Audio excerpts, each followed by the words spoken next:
Let's talk about the Washington Commanders. The Washington Commanders. They're facing the Arizona Cardinals. And the Cardinals is obviously tanking. I don't know who they're tanking for. Maybe for Williams. Uh, but you never know. They're tanking. They cut their Colt. What they cut? Colt McCoy. Like that was a surprise cut when they made the cuts. No one saw that coming. They're going with this kid quarterback. Used to be a Cleveland Browns. Played for the Cleveland Browns actually in preseason, and we actually the Commanders actually played against him in the first game of the preseason. Also, he played rather well against, I believe it was the Cowboys last year in Tennessee. Uh, they had some injuries at quarterback. Um, Opening weekend, opening day, the start of the season, all the fanfare, the welcome home. Josh Harris is really has done everything he can do since he's been owner to make the fan experience uh, a great one. Uh, I don't know if you know, but he's put up benches at the practice facilities. They was getting like 9,000, great crowds during the week in that heat. So he's doing everything he can to make. I think they're putting $40 million into upgrades at FedEx Field. I saw some of the suites. They look really nice. FedEx is what it is. It's not a great stadium. It's really been a house of horrors, man, for us. You know what I mean, as far as Washington football. But he did come out and said they're well, his other partner, Mitchell Rels was saying that they were moving on from the Washington Redskins. That nickname that they had, and people love that name. People love the Redskins, man. The name and they're attached to it, and I get it, man. People don't want to let it go. It's like one of those things, but it is what it is, man. So I'm not gonna dig. I'm not gonna get bogged down in that. But let's get into the meat and potatoes of the game. Uh, Eric Bieniemy is the key to this game. Eric Bieniemy. And I'm not trying to put added pressure on him because the simple fact is that I don't need to because he's already got a ring. But this is a big deal for Eric Bieniemy because obviously he's been denied a head coaching job for so long. He's had multiple interviews, and for some reason he hasn't, he hasn't secured a head coaching job. With his resume, being with the under Andy Reid in Kansas City, working with Patrick Mahomes, able to get 2 rings out of 4 years there. That's great, man. That's great. But for some reason, Eric Bieniemy hasn't been able to secure the job, man. And I'm not going to go into the politics of why and this, that, and the third, but it seems strange to me because all of his press conferences, even when he arrived here in Washington, and I was listening very closely to what he's saying and how he handled the media in that environment, I just don't understand how he doesn't get a job. He's very concise of what he's saying. He's very thoughtful. I love to hear, things, his situations, and his strategies of what he's doing and how his approach is. But for whatever reason, he's not able to secure that job.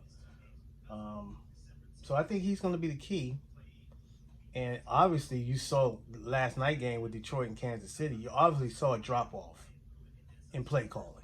You have to be blind not to see a drop off. And those wide receivers were not focused. They were dropping balls. And Eric is one of those coaches that he's not going to allow that. He's going to keep you focused. So I saw a little drop off there. And so that confirmed everything I needed to know, actually, about his play calling.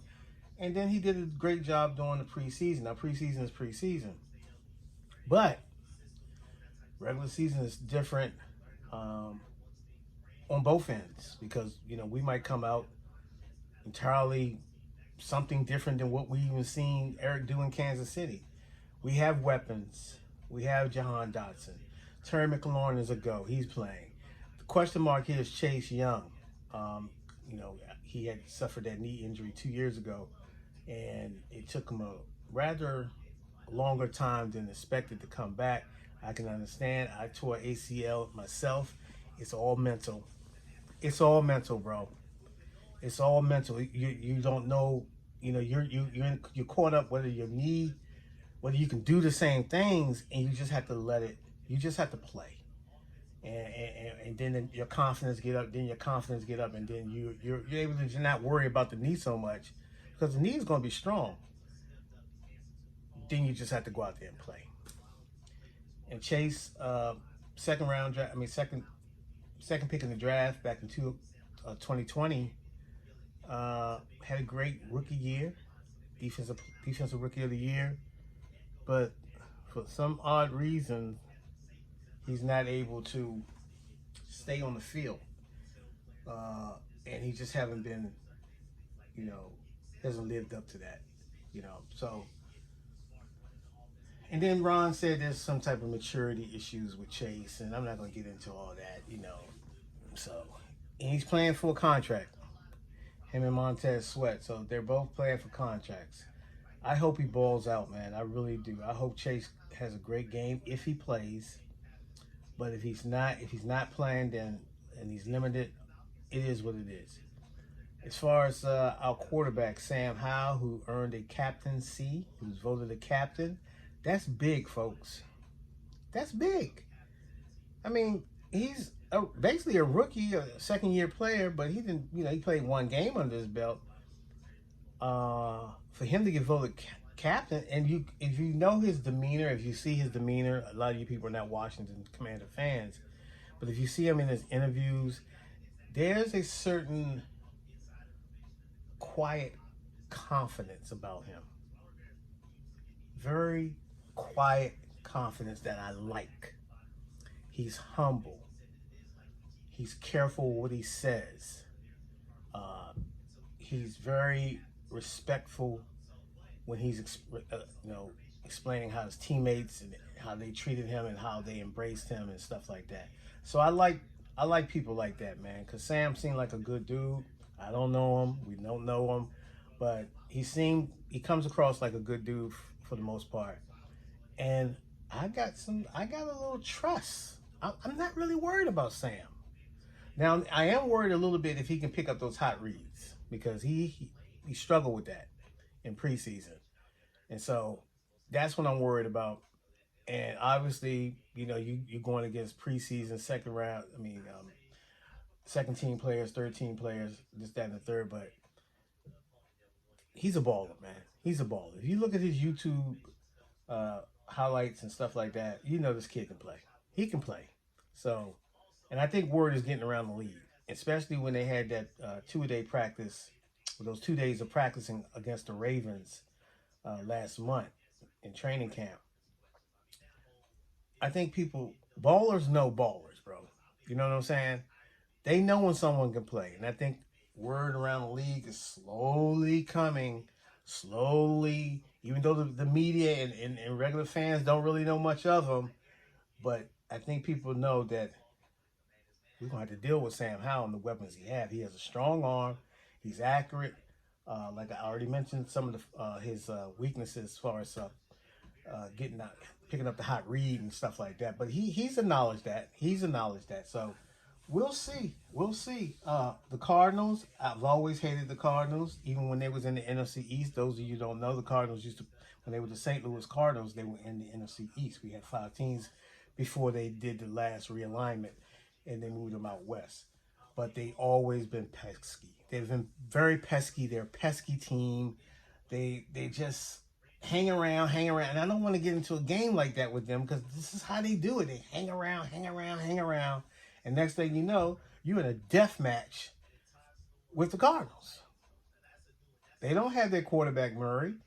Like I said, they have Dobbs, who's very smart, very smart, intelligent young man. But you can't convince me that he hasn't been in their training camp all year and pick. I'm pretty sure he picked up the playbook. But hey, man, that's more than just picking up the playbook. You got timing. You got these. You got depth, proper depth. This people got to be on the same page, and I'm not convinced that he's going to be able to do that under the duress of our defense that he's going to be facing. So if we do our job on defense, and that's a big if, but if we do our job on defense and get a pass rush, it can be big for us. We're going to need that. And I'm looking for our defense to stop the run. I'm getting tired. They do have the running back Connor. John, I think it's John Connor. If I'm the kid out of Pittsburgh, I believe, went to the University of Pittsburgh and former Steeler. And he's no joke. Hollywood Brown, I don't know if he's going to play. He has a hamstring. That could be very tricky. He's listed as questionable. But they have some players, and they're professionals, and they're probably in town, and they're going to hear all the blowout talk, and they're going to hear all this type of stuff. And as an athlete, hey, look, as an athlete, I don't care, whatever. You're going to go out there and give your all, especially on, the opener. So we'll see, man. We'll see. We'll see how it works out. I don't do predictions and none of that. I just think we're going to win the game. You know what I'm saying? Because the crowd's going to be there. It's going to be it's obviously sold out, pack house of our fans. And we're going to have some alumni, former players there. I'm curious to see how how the experience might be after the fact, after the game. So I'll be looking to see that, reactions and stuff like that. But we got to win this game, bro. We got to win this game. We got to go 1-0. We have to beat the Cardinals. There's no excuses. You have to win. This, to me, I wouldn't say must win, but it's a must win. This is the first game of the first real game, the regular season game, with Josh Harris being the managing partner, the principal owner, and he has a terrific ownership group. Look, they're looking to take this team and what they're trying to do with this team and this program. They're looking to take this program to the top, bro. You understand what I'm saying? And do it professionally. And it's going to be all about football, which I love. It's just about football, bro. All that drama and all that extra stuff. Now, we're in Washington, D.C. So any little thing you do here, especially with the football team, it could be blown out of proportion. But I'm just happy it's all about football and not about everything else with Dan Snyder's baggage and all that. I'm glad that dude is gone, man. We've been in jail for 24 years. And we were maybe able to come outside maybe, how many playoff games in 23 years? Less than a handful. You understand what I'm saying? So I'm ready to get to it, man. And the fans are excited. I'm hoping we win. I'm just going to enjoy the game. And I just came out here just to speak on that a little bit. But I'll do a reaction video after the game and stuff. I'm also try to go live or whatever. I'm not much of a live guy, but I'll upload something as far as the game, man. I've been kind of busy, just taking, the fall, not fall, but once Labor Day is over, you kind of trying to get little things in order, just to, kids going back to school, just that and other, and just haven't been a focus of me making video. But I've been checking everybody else out. A lot of good content creators out here that's making fabulous videos, and I check out their channels, and everybody's fantastic, man. Everybody has this positive vibe, and it's our time, man. We took it on the chin for 24 years, bro. We were the butt of jokes. We were trash. We called everything from a dumpster fire, in which we were. You know, you can't argue it. There was no lies. You know what I mean? And really, I saw the championships. See, I'm one of the lucky ones. I saw every Super Bowl that we've been to. We've been to 5. I watched every Super Bowl. So I've seen the championships. And I just want our younger fans who hasn't seen any of that, and all they know is this Dan Snyder black cloud that's been hanging over the team and all this drama. So I mainly want to win for them. That's it. I mainly want to win for them. So, but it's about winning. It's about winning and getting back on top, bro. I know every team expects that. But we was a real powerhouse before Dan Snyder took over this team. We were one of those teams, but that's revisionist history. But it's about right now. You know what I mean? It's about right now. So let's go Commanders. Let's get this victory over the hated Cardinals. I'm out. Peace.